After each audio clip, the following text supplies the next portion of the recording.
Welcome, ladies and gentlemen, to yet another episode of Cricket Mehfil. I'm your host, Behram Qazi, and today we are going to review the Rawalpindi Test, England's first Test match on Pakistani soil in 17 long years, in which they miraculously and spectacularly somewhat were able to win, force a result, and ended up victorious by 74 runs. And with me to review this, I have two of grassroots cricket's very own analysts, writers, and stats gurus in Abdullah Ansari and Rayan ul Haq. Gentlemen, how are you doing today? Yeah, I've been better. I guess we're all still recovering from that loss, but it's a pleasure to have you guys, and it's good that we're finally doing one internal GRC show as well. तो आगे चलते हैं जरा बात करते हैं test match की. And I think the first thing that we need to talk about and address has to be the Rawalpindi pitch. It was an absolute highway. It was a road. There was nothing in it for the bowlers. And it seemed like the game was headed towards a dull and boring draw. But England spectacularly forced a result out of it. But before we even get into that, I just want to talk about the Rawalpindi pitch. Because based on the article that I read by Daniel Rasool, he very nicely coined it that when Ramiz Raja joined PCB's ranks as chairman, Pakistan had 99 problems and the Rawalpindi pitch was not one. And this, of course, Abdullah Bhai, is shared in the evidence that you tweeted that in this season of the Quaid-e-Azam Trophy, the highest score on Rawalpindi's pitch was 384, and the second highest was like 278, and the average was somewhere in the 200s. So, what do you guys have to say about this atrocity? Because prior to Ramiz joining PCB as chairman, when Pakistan hosted South Africa for a test in Rawalpindi, all four scores were under 300, and we got to see compelling test cricket. So where did we go wrong? And Babar Azam and Saklan said that they were expecting a turning pitch. आपको लगता है कि क्या ये turning pitch बनाने के चक्करों के अंदर बहुत बड़ा हैंड कर गए हमारे साथ? I think there's a lot of things to say about the Rawalpindi pitch, लेकिन सबसे important चीज ये है कि this has been a topic of contention and a problem with Pakistan cricket for a long time कि हमारी जो घर की pitches हैं उनका कोई specific nature नहीं होता. We don't know what to expect when we play on our home tracks. Now with Rawalpindi, to an extent, you do know what to expect. You know that either it's going to be a pitch that assists the pacers, or it's going to be similar to the M9, which is not far from National Stadium. So basically, I think we trying to convert it into a spinning track was probably where we went wrong. If that is true as claimed, I don't know, but that is what the captain said after the game कि हमें turning pitch चाहिए थी. Now I would have to go through the games, first class games played in Rawalpindi, but I cannot remember the last time there was a dry track that offered turn and was not assisting the pace bowlers. Because this is one ground in Pakistan where you know that the pitch has some kind of its own characteristics. So I think पिछले साल नहीं, इसी साल वो Australia के series से पहले एक स्पेस में उमैद आसिफ आए थे and he was saying कि if you remove the grass and you try to make the pitch dry and you try to make it into a spinning pitch, it will basically become a flat highway type pitch. And I think that that's what we've seen in the Australia game. What we saw this time was a bit more extreme. The only difference was that they shaved the square a bit ताकि reverse swing थोड़ी मिल जाए, because last time तो वो भी नहीं मिली थी. वो मिल गई आखिरी सेशन में ताकि we could lose the game. That was the only benefit that came out of that plan. Otherwise, nothing else worked. And it was completely against Pakistan's strengths. Yeah, I absolutely agree. And I really felt for the Pacers bowling on that surface. Even the spinners really, Zahid Mahmood went for a lot of runs, even though he was able to get some wickets. But before we get into any of that, Rayan, your thoughts? Yeah, so basically, like Abdullah Bhai has covered most of it, but Rawalpindi's pitch basically does not deteriorate. Okay, it doesn't break down as the game goes on. It just stays the way it was from day one. Okay, so whatever is there on day one is what's gonna be there on day five. So if there's nothing on day one, there's going to be nothing on day five unless reverse mil jaye, so that's not off the pitch then. तो यही बात होती है कि like क्योंकि it doesn't deteriorate and the spinners don't come into the game, so it's been converted into a pacers pitch, like grass छोड़ देते हैं ताकि you get a result. वो दूसरी बात है कि maybe they didn't want a result out of this game, which is a bit ridiculous when you need 5 matches to win the to get to the World Test Championship final. And if they wanted a turning pitch, then I don't know what they were exactly thinking. Like these are the guys who have been, they have played domestic cricket and they've played on these pitches. ऐसे भी नहीं है कि like they have never played on these pitches. ये कोई foreign condition है जो like they don't know the nature of these tracks. Like they know what the Rawalpindi pitch is like. Like Abdullah Bhai said, Umaid Asif also knows what the Rawalpindi pitch is like. So it's a bit weird that they expected something that was never going to be delivered.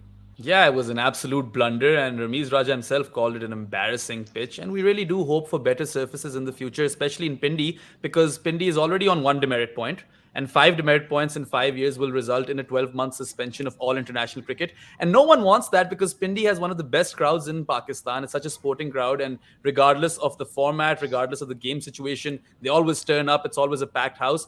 But let's move forward. बात करते हैं जरा selection के ऊपर, and ठीक है, Pakistan did not play an out-and-out all-rounder. There was no Fahim, there was no Nawaz. मगर उस पे तो थोड़ी देर में आते हैं. Let's talk about Abrar first. 7 games, 43 wickets in the Qaid-e-Azam Trophy, and Pakistani pitches are not as such conducive to spin like you would say pitches are in India or Sri Lanka. So to average 22 in your flagship domestic red ball competition and take 43 wickets as the highest wicket taker, like, I don't know, 15 clear of the next best bowler, and then to not get a game, have Zahid play ahead of you. And by the way, Zahid does not play ahead of him for Sindh, which is the real baffling part in all of this. और उसके ऊपर यार Saklan's comment that they give preference to players who have been with the team longer as opposed to current form. There's just so much to unpack with respect to all of this that I just want to hear your thoughts on it.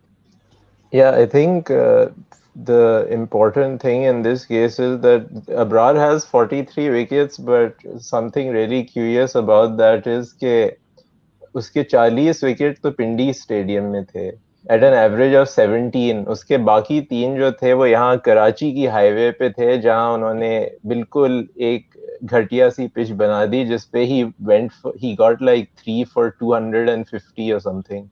Besides that, in Pindi on the track that was assisting the Pacers, he took 40 wickets at 17 due to his skills or whatever, the batsman not being able to pick him, jo bhi hai. And all other spinners this season in Rawalpindi averaged 49. So we decided that we don't want the guy averaging 17. Let's go with the guys who are struggling in Rawalpindi, even though we want to make a spinning track over here. Now I understand the logic ke pecking order wali ke it's a good precedent to have that players who get selected in the squad, you give them some leeway ke if you're in the squad then you're going to play, you're not just going to get dropped without playing. But there has to be some, like, it cannot be a blanket type of thing where you just apply that no matter whether it makes sense or not, no matter the conditions, the opposition, etc., because your first priority is to win games for Pakistan, not to give players the chance to represent Pakistan. Yes, he deserves that chance because he has done well. He did well, particularly in the 2020 season, but he got selected on the basis of that. And since then, Zahid has not done so well in domestic cricket. Probably that's not his own fault because we keep producing highways once again for spinners, so they struggle. So I think that just on that, I think that selection, it was a mistake. And besides, there's a lot of other problems with the team makeup as well. Absolutely. Rayan, you want to share your 2 cents on it? Yeah, so basically, like if we look at the team makeup as a whole, so they played 4 bowlers. Like Saklan came in the press conference and said, "कि हमने 4 bowler खिलाए. Everybody else is considered like part timers. They're not actually supposed to bowl." So when you look at that, then okay, 4 bowler आपने खिलाए. So then you have to look at how they complement each other. अब जाहिद का है कि even Zahid in his best season, like in 2020 when he was taking all those wickets, he took around 26 wickets if I recall correctly, but they all came at an economy of around 3.8. He would take wickets, but he would go for runs as well, which is fine. Like leg spinners के साथ तो आपको पता है कि like getting an accurate leg spinner, especially in Test cricket, is very difficult. Like he will leak runs if it's a leg spinner who's not peak Yasir or freaking Shane Warne or something. So वो फिर आपको देखना पड़ता है like how does this complement the rest of the attack. Now you've got Naseem who generally does leak runs in Test cricket these days. Obviously, when he's having a good day like he was having versus Australia and Gaddafi, then he's golden because it's Naseem. But otherwise, like then you've got Rauf who also has a tendency to leak runs. So then you have like three bowlers who are leaking runs. So then आपने Mohammad Ali को डाल दिया. But that's not a controlled option. Like if you're playing only one spinner, then you have to have that spinner has to control one end. Because otherwise, then you're going to end up overballing your fast bowlers because the spinner is not giving you the required control to bowl him. So यही तो मसला हो जाता है and like that's obviously what happened. Like your fast bowlers got extremely overbowled in these scenarios because the captain couldn't turn to Zahid. And that's not his fault. It's like a general problem with leg spinners as a whole. Abrar, whose economy was quite good this season, it was under three because obviously he was taking wickets. He was a wicket-taking threat, so batsmen weren't looking to attack him. That's a whole discussion on the team makeup as a whole and how they thought about it, and I have no idea how they thought about it.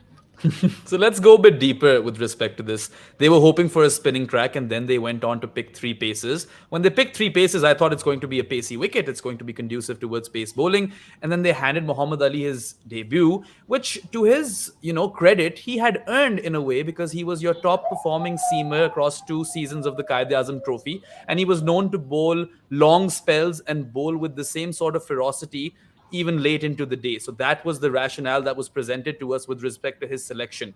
But do you think that perhaps they should have added a bit of experience in that squad, especially when you've got Muhammad Abbas and Hassan Ali waiting in the wings and they do have test match experience? And it was only a year ago that Hassan Ali was absolutely killing it in test cricket. So do you think that might have been a selection blunder as well? And to add to that, just to not have any all rounder in that lineup, you could have added Nawaz, you could have added Fahim, but just to have, seven batters and four premium bowlers, do you think that balance was disturbed?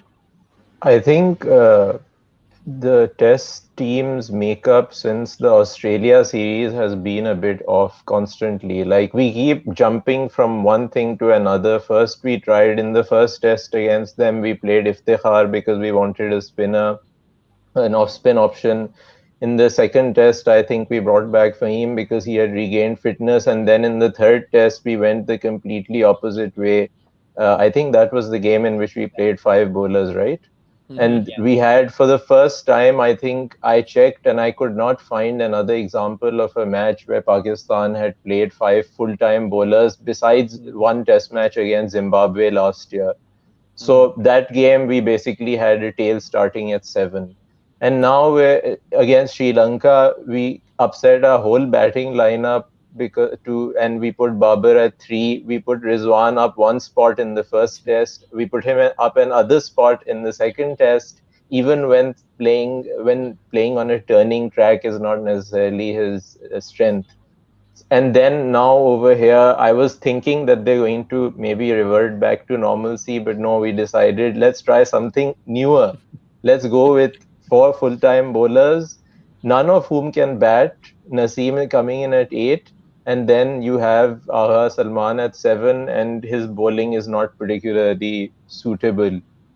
Now, the logic that they offered for that was decent enough in that if your Pindi में you're getting I think 80 over हो रहे थे दिन के क्योंकि light का मसला है वगैरह and they did not want to start early.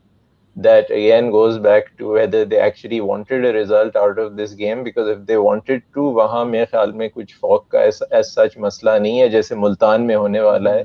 So if you wanted, you could have started the game a bit earlier. लेकिन already you knew कि 70-80 ओवर होंगे दिन के, तो फिर हमारे 4 बॉलर अगर हैं मेन वो निकाल लेंगे, एक पार्ट टाइमर होगा ठीक है, but at the end of the day when the bowling makeup is just completely unsuitable, Pakistan is the only team in the world that will decide कि हमारे 3 debutant bowlers हैं, एक 19 साल का लड़का हमारा अटैक लीड कर रहा है, and we're going to give them the flattest pitch in the history of mankind, or we're going to try to produce a spinning track for the one spinner, and then we're going to expect to beat a side that is really effective on flat tracks, even on spinning tracks, I think England would have a pretty good chance. So again, if we want to go back to that discussion about conditions are suitable, I think that's a different thing. But I really think that most of the decisions that we took,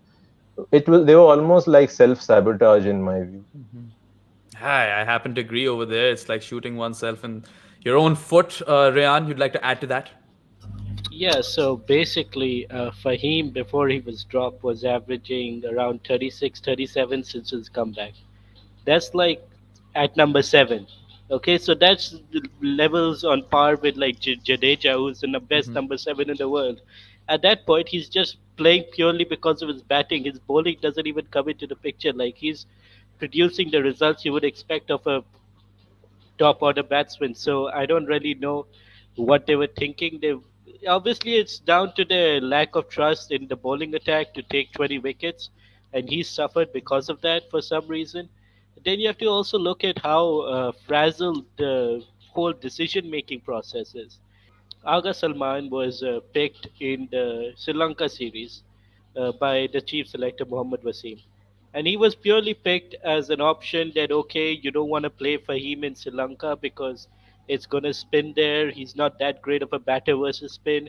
Aga is a good player with spin, and his off spin might be more effective than Fahim's medium pace on those tracks. That's debatable, but at that point, it seemed a decent enough idea. So when he selected the squad, his thinking was that okay, Aga is going to be an alternative to Fahim at seven. Instead, these guys took the squad to Sri Lanka and decided that Aga was gonna bat at number five, which is unfair on him and the team as a whole because now you've got Nawaz batting at number seven in Sri Lanka, and Nawaz batting was on slow and low tracks has never inspired confidence in anybody, and now he was your number seven. So first you've got Aga who's at number five. Actually, you've got Rizwan at number five in slow tracks in Sri Lanka. You've got Aga at number six on debut. You've got Nawaz at number seven on slow and low tracks in Sri Lanka, and then you've got the tail. So I have no idea what they were thinking. But then the next test match, they were like, no, let's go a step further and let's play. So, okay, so Baba scored 100 at four, and he was the only functioning member of that batting lineup in the first inning. And they were like, Acha, isko bhi hata de. How is it possible that he scored? So then he went up top three. They were like, no, Rizwan at five is way too low. He batted at four for Sussex, where he didn't keep, by the way. He did keep for Sussex when he batted at four for them, and that was in England where he actually can bat at four. He batted at four in Sri Lanka. I mean, I don't know what to call this. Like, and then you look at this series again, Mohammad Wasim, he picked the squad according to like, okay, Zahid was obviously the third spinner on his list. Like, I'm sure if you ask the guy before, during his squad announcement also, he was talking about Abrar and stuff. Like, he was pretty sure that Abrar was going to play and then Abra doesn't play. Similarly, Yeah. like even when you look at the comments he made before after the Asia Cup whole debacle happened, and he went on the show and he said that, oh, I expected them to play Shadab and Nawaz as low value wickets and all of this. Like you, how is it that Yeah. there's not enough communication here between the guy who's selecting the squads and the guys who are actually playing them? Like, why is there a gap of communication? Like then just make the same guy the thing. At least you'll get one vision. This way, you're just not going anywhere. Yeah, I It's absolutely agree. And that's some criticism that Sir Glenn Mushtaq as coach gets often, right? He's a good man manager, but when it comes to being a tactician, he hasn't really impressed much. And there is no trend with respect to the test team. So, all of your points, I think both of you guys made some fantastic points. And just one final thought on selection, and I can't not talk about this. Zafar Gohar, had a stellar season in county cricket. And even when he returned to the Qaid Azam Trophy, he took 12 wickets in 2 games. So to leave him out for Noman Ali, who hadn't performed in a bit, and Zahid Mahmood, who wasn't even playing the Qaid Azam Trophy frequently because Abrar had displaced him in the Sindh team. So what do you make of Zafar not being selected, and how big of a howler is this? I think it's not a point that deserves discussion anymore because, like, everyone keeps saying it. all over social media, wherever you see, everyone says select him, but ultimately the squad comes out and you see his name isn't there, and it's almost a sense of resignation ke bas ye ho raha hai to ho raha hai, but there's it does not make like from every angle where you think about it, Zafar is the only spinner in Pakistan who is a little bit on the younger side, along with Mhm. Sajid, of course, who had his time who got a few chances. But Zafar is, I think he has almost 250 first class wickets now. Mhm. And since the new domestic structure was formed, I think he has almost 150 wickets since 2019. And while the average is not great, you have to really look at the conditions that he bowled in. Like Mhm. he averaged 35 plus, I think, in the 2019 tournament, but he was man of the tournament for a reason there because he had bowled well and also because he contributed with the bat. And whenever he has gotten any chances on tracks that do assist spin, like in the county championship early in the season, he struggled to pick up wickets क्योंकि वहाँ वैसे ही trend चलता है कि Mhm. अप्रैल मई में थोड़े pitches fresh होते हैं तो spinners mostly play a containing role. फिर आखिर में सीजन जब शुरू होता है T20 वगैरह के बाद तो उसके बाद पिचेस थोड़ी यूज्ड हो जाती हैं, they start taking some wear and tear and then spinners come more into the game. And Mhm. that's he did exactly what was required of him this season. He delivered when the pitches became a bit worn. He started taking wickets. Before that, he kept the runs down. That's what you expect from a spinner. Mhm. He's performing exactly like you'd want him to. अब ये अलग कहानी है that for whatever reason he did not play the first 7 games for Central Punjab, even though they did not have a specialist spinner. He was Mhm. not required or whatever. He was in England and he wasn't called up or whatever by the team, and he was only called up towards the end. And he came back, took a couple of, I think, one or two 5 wicket hauls Mhm. uh, straight away and did what he does. And this squad came up, and his name isn't there again. And I think now he's getting ready to play the Pakistan Cup, which I'm thankful for. I thought Yeah. maybe he's given up and gone back to Mhm. England. लेकिन लग रहा है कि he's sticking around. So I'm glad to see that he's continuing to fight for his chance. But like the treatment that not only in terms of selection, लेकिन वो जो दूसरी चीजें भी आ जाती हैं in terms of what Mhm. happens when players are injured and how they're treated, how their rehab is done and all. Like we don't treat our players very well in general, so Mhm. if they sometimes opt to leave, I don't think you can blame them. Yeah, some really, really good points brought up by you over there. He's very, very handy with the bat. He took his wickets on surfaces that didn't really help him. And then also, just that amount of experience and still 29 years of age. So all of those things went in his favor. And then Riyan ये भी हम बात करते होते हैं अक्सर कि एक टेस्ट मैच के बाद आपको डिस्कार्ड नहीं कर देना चाहिए किसी को. मगर जफर के साथ तो यही हुआ है.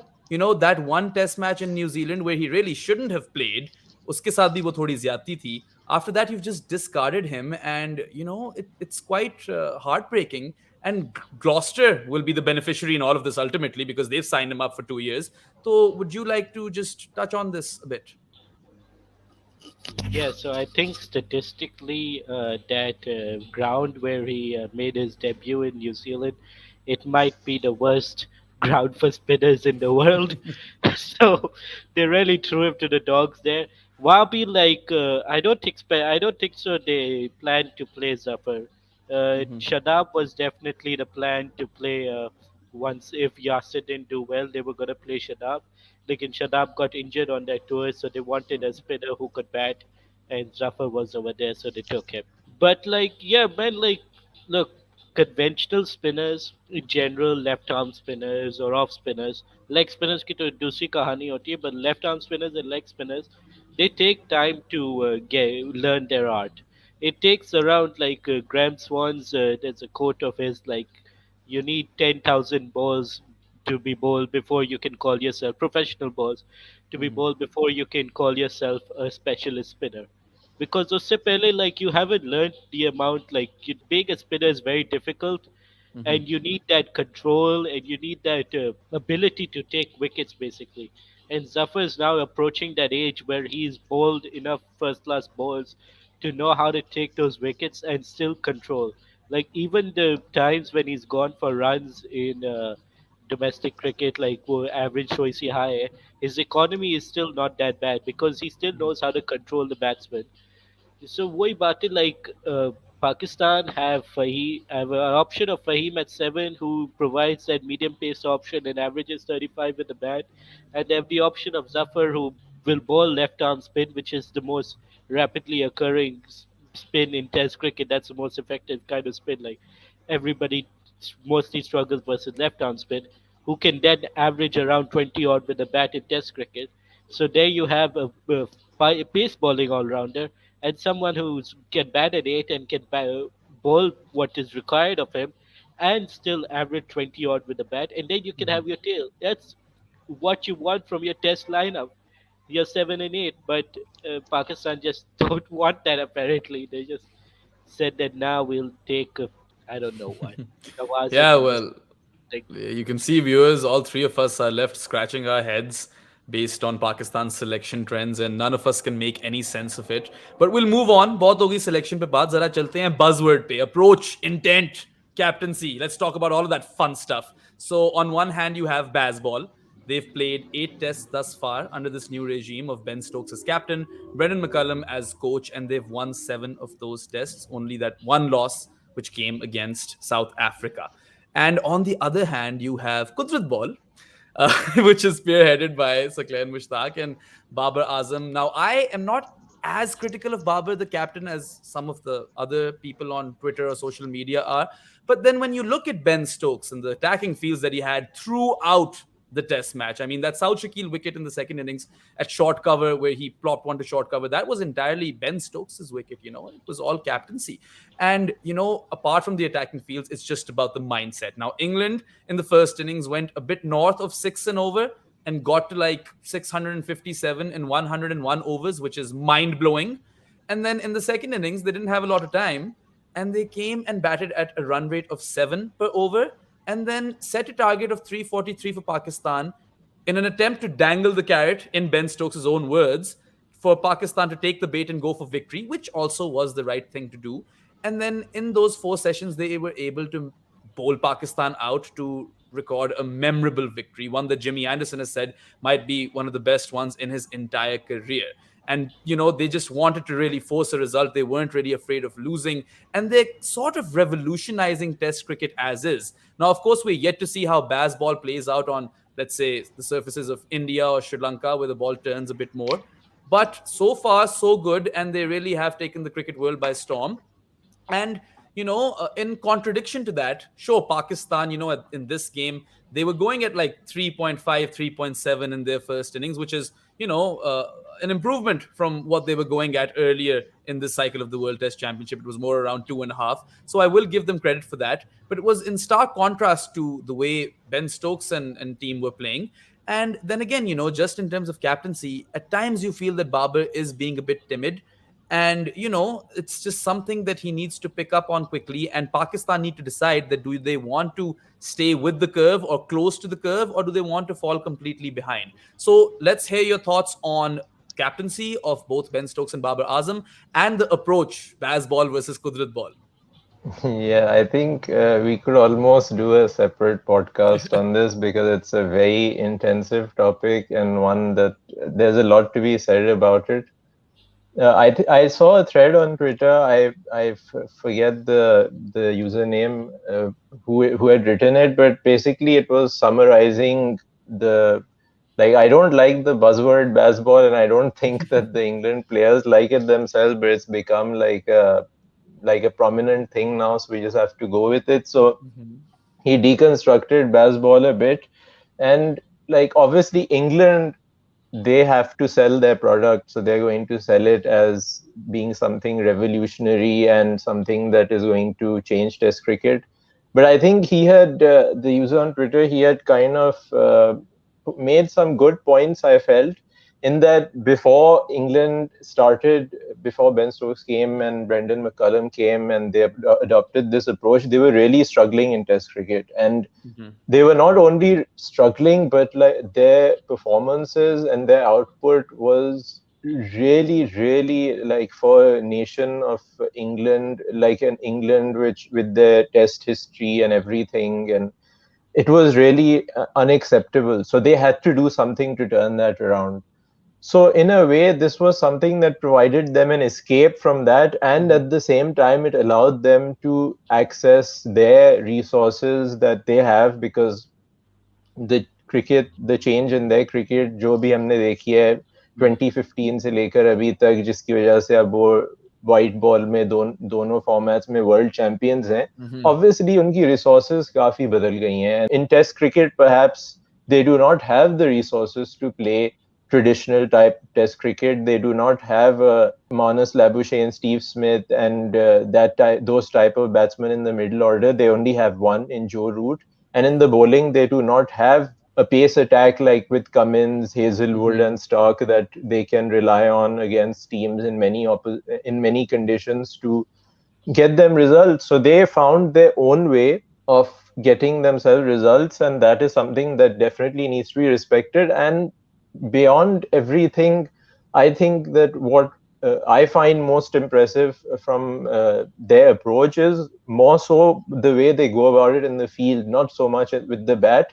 Because the bat का तो वो तो उनके पास Mhm. resources हैं कि they can bat at 6 and over, but to get 20 wickets on this pitch with the way that they conserved their pacers in the first innings, और फिर दूसरी innings में pacers को they no one even knows how and why Stokes bowls 11, 12 over spells, but he just does it. And Mhm. Anderson and Robinson bowled really well. So I think I personally do not think that this is an approach that every team should look to adopt. Mhm. And our chairman was going around today, और वो school के बच्चों से कद्दाफी stadium में बोल रहे थे कि आपको टेस्ट को T20s की तरह खेलना है, आप जाके बस वहाँ अपने शॉटें लगाएं. और बॉलर्स को बोल रहे थे कि आप यॉर्कर्स और कटर्स मारें. If you start bowling that Yorkers and cutters in Test cricket, then maybe you should just stop playing Test cricket altogether. I would rather do that. Like, okay, for example, you prepare a proper Pindi track, greenish track, and you start bowling Yorkers and cutters, and you go out there and try to like go at 6 and over. What will happen? I don't think the outcome will be good. So I think that it's very reductive to say कि ये approach हर team को adopt करनी चाहिए. It's a approach that England are using right now on the flatter tracks, क्योंकि आप उनको कोई challenge ही नहीं कर रहा है ball के साथ, तो obviously they're going to go after the bowling. They have the skills and ability to do that. But when they come up on a tougher pitch, then over time, I'm sure that their game will evolve to the extent that they will try to adapt. They're not stupid कि they're going to Mhm. go and try to play at 6 RPO on every track. Perth में जाके वो थोड़ी करेंगे कि Cummins को new ball के साथ they try and smash him all over the park. They're not going to do that, I'm sure. And that Mhm. is probably the pragmatic approach, that they understand their resources.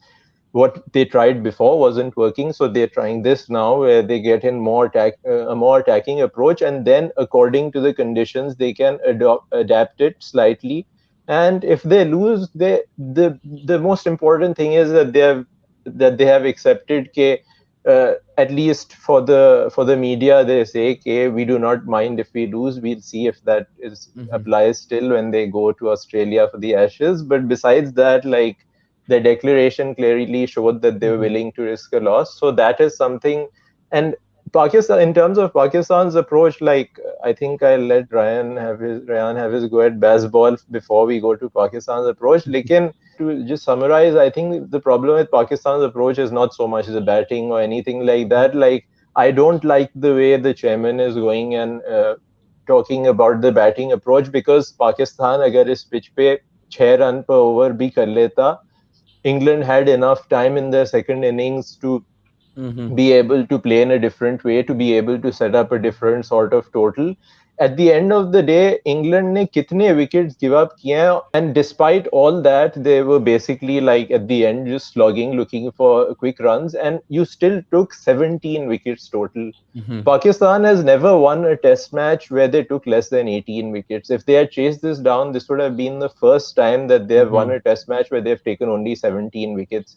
And I think there's been only like 18 instances in Test history where teams have taken less than 18 wickets and won the Test match, something like that. I don't remember the exact numbers.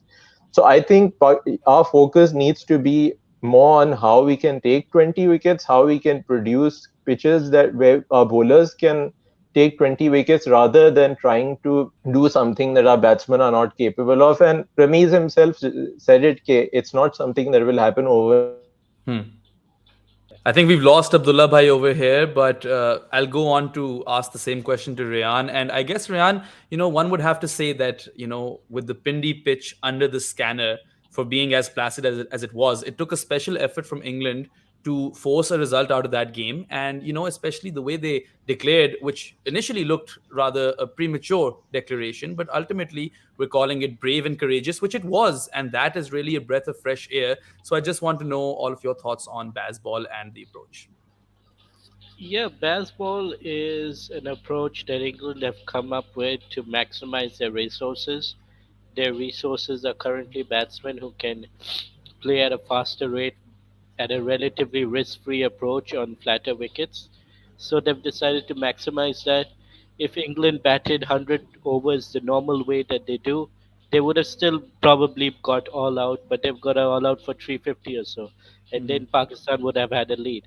So the thing is that they've decided that because their resources, as Abdullah Bhai said, that they don't have the resources to Hmm. play Test cricket the normal way, then they said that okay, we'll maximize our resources to play Test cricket this way. It's a pretty smart approach, and I don't know how well it'll work for them early on, but definitely on these kind of tracks, it's an excellent approach. And then you wonder why Pakistan served up this exact track. We've already covered that. Yeah. But anyway, so but you compare that to then what you call QudratBall, which is there's no thinking behind it. It's not maximize your resources or anything. It's just like go play. Individual ability will win you games, or you lose, and we can blame the universe for it. So in general, like I'll take the Baba captaincy point now, because England have a support staff. They have people who are working behind the scenes, constructing wickets. They knew that Saud Shakil really likes to cover drive in his first ever test match. Like, would any Pakistani support staff know what's a batsman's preferred shot in their debut test? Hell, they don't even know what's they had to bowl short to Wokes in his freaking 50th or Hmm. 60th test match. So Don't remind me of that. you अभी तक हजम नहीं हुई वो defeat. So why about thinking like if you have a support staff to that level that has watched Soul Shakil's videos and knows that he's weak, he really likes to cover drive, but he's weak on it and he can be vulnerable in those areas. And then they continue to bowl, and both times they got him out that way, caught behind and then on the drive again in the second innings. That's just an example. Like you can blame captaincy all you want, but the thing is, the captain isn't solely responsible for Plan A.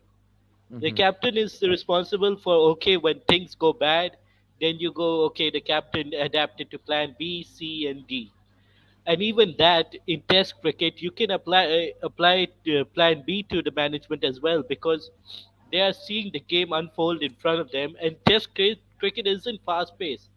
The game slowly moves over 10 overs. Over 10 overs, you can formulate new plans. It's 1 hour, 2 hours.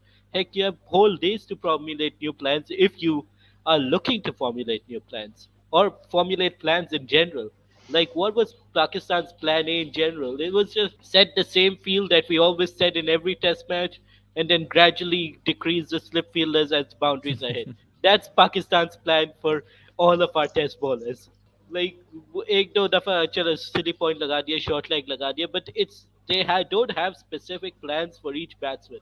They're depending on the bowlers to get the batsman out through their own ability, which obviously when you have Shaheen and Naseem on his really good days, then they can manage it because they're world class. But when you have to make do with people who aren't adapted that well to conditions or aren't of the freaking world class ability of Shaheen or Naseem, then you're going to struggle. And that's what happens. Like Robinson, like I don't think so anybody saw Robinson uh, take 4 wickets or 5 wickets. I turned Four off for the match. 50. Yeah, For yeah. So he took 4 wickets.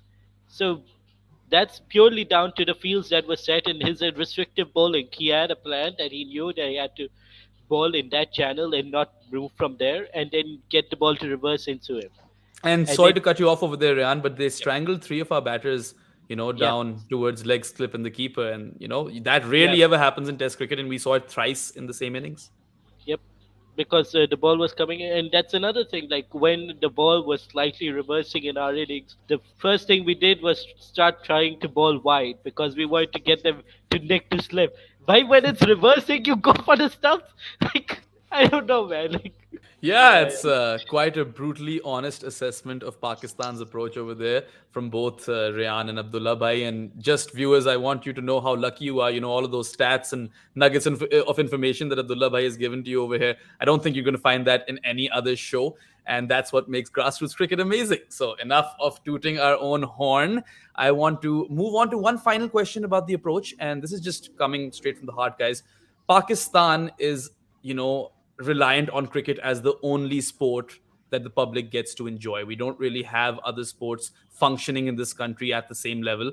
Whereas England, barely anyone in England, as far as the youth is concerned, is hooked to cricket. It's more so the older generation, and everyone cares a lot more about football and other sports as opposed to cricket. So, do you think this plays a role in terms of changing their approach towards cricket, not just in Test cricket, but overall? Do you think it's tougher for sides like India and Pakistan, where everyone cares a lot about cricket? Is it possible for these sort of sides to implement the same sort of approach? I think that's a very valid point, and something that has been mentioned. If you try to do something too much out of the ordinary and it pays off, it's great. But if it doesn't pay off, then you have to be ready for what's going to come after that. And I think at some level, Pakistan cricket is probably not ready for that. Everybody really wants to ensure that they stay in their positions and they don't have to face a lot of flack. That also probably is why we see the conservative mindset sometimes, where you have the opportunity to take one decision that's a bit bold, but it might lead to a unintended consequence, or you have the ability to go with the second option where, okay, it might not go your way, but maybe you'll be able to do something with it. So that definitely does play a role. uh, like yesterday I saw a few posts on social media, something along the lines of like, we love our cricketers, so we should just be happy to see them play. The results don't matter. But I think for the vast majority of the country, that does not really apply. Mhm. Like, people want to see results, and the media especially has a very loud voice when it comes to being able to like say stuff to the people in power and all. And probably the people in power don't want to hear too many things. So sometimes, yes, I think that definitely does play a role where you hold yourself back and go for that option. I think that is obviously one thing where England are in a totally different situation, क्योंकि उनके पास ये सारी problems नहीं है. They Mhm. can be expansive with their approach and all, and they say कि we don't have a fear of losing. Babar cannot go and say in a press conference कि अगर हम हार गए तो कोई बात नहीं, Mhm. ये वो. The like, it'll sound good, but like if he comes in the press conference after losing and going through with some new type of plan, then he's going to be asked about it. So, Mhm. like, to change that, you do need some sort of leadership which is willing to take that responsibility. Mhm. You identify कि ये हमारा plan है, इसमें हमारी problems आ सकती हैं. That goes back to what we thought was the ideal way to play Test cricket in Pakistan, the way it happened in the South Africa series, where you Mhm. had competitive games. There were times when you were on the back foot, but your Mhm. batting bailed you out of it. And then Yeah. your bowlers got you the results because you prepared wickets where they can take 20 wickets. Mhm. But now probably we're stuck a little bit in a more defensive mindset. With it seems to have coincided with the arrival of the new chairman. And I don't know, probably we need to at some at some point, like I don't think that we're going to have a particularly good time in the next 4 test matches we have coming up. Agar hum aisi pitches banate rahe, which we have already been told to expect, by the way. So let's see how it goes, and if things go really bad, then we might be in a position where change is the only option, and that might be the only way that we can get out of this rut. Otherwise, I think we might just be stuck in it for a while. Yeah, well, I mean, that is really a scary proposition. And, Mohammad Yusuf left the test match early to go to Multan to check on the Multan pitch. So here's to hoping that something positive comes out of that. Rayan, any closing notes on this conversation? Yeah. Generally, on the approach, you made a good point that yeah, it's much more difficult for countries like Pakistan or India to play with a different approach. Like India did try in the first half of 2022 to play with a different approach. They were like, we're gonna be attacking and stuff.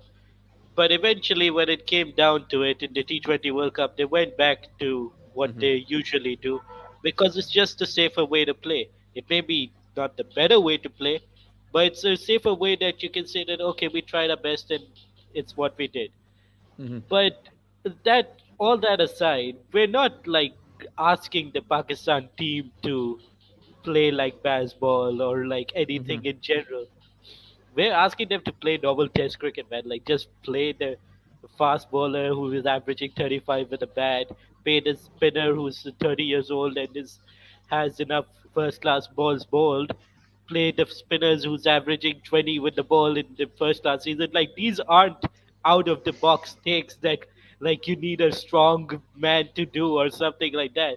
It's the basic stuff that you don't have to mess up. Well, Rayan has rested his case. Okay, guys, final topic of the day, and let's just do this real quick because we're a little short on time. Ideal 11 for Pakistan for the Multan test. मैं इसलिए ये कह रहा हूँ क्योंकि जो हम चाहते हैं वो खेलेगी तो नहीं.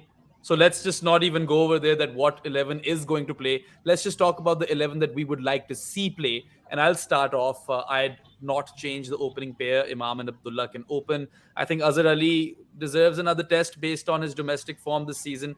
Averaged 85.4 with the bat. So I'll give him another test, but he's on thin ice for me personally.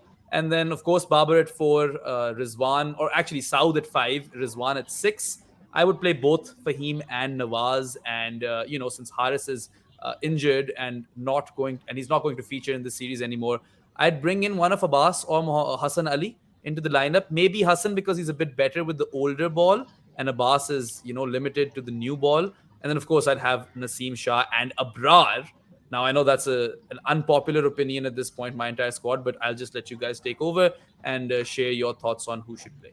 Yeah, on the Multan test, I just want to make a couple of points. In the last first class match that was Quaid-e-Azam Trophy में season 2 match हुए थे मुल्तान में. पिछला जो match हुआ था उसमें यासिर शाह ने 10 विकेट लिए थे, तो you know that it had something in it for the spinners. जो उससे पहले मैच हुआ था उस मैच में मोहम्मद अली ने 10 विकेट लिए थे, तो you know it has something in it for the pacers. Now, if we get another highway, then we know that that's not because Multan has only highways. I just want to really make that point. Like, Multan is not a track where you can only expect highways. You can expect some help for the bowlers. So, on that note, like, I think that because of the way that how much Naseem's been made to bowl in the recent times, I would prefer to rest him and keep Muhammad Ali.